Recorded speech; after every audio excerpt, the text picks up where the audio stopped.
welcome back to Sunny Live channel. Thank you so much, guys, for tuning in. I'm here to update you of what is going to happen on Imbewu the City from the 30th of November to the 4th of December on Monday. Zamazama calls Nkululeko and tells him he knows who really killed Ngolosi. On Tuesday, Mazulu and Buhle have a blown up, which Mazulu uses as an excuse to put the brake on her marriage to Menzi on Wednesday. Zamazama vanishes. Shreya hires a PI to trace him, but Nkululeko and Zitulele decide he's just a chancer on Thursday.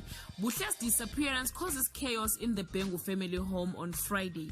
Fikile agrees to hack into Shreya's confidential information to find concrete evidence that links her to Zamazama. Guys, this is all I have for today. You can leave your comment below and share your thoughts. If you want the full episode, there is someone who's posting the full episode on Facebook. I will leave the link on the comment section. Bye.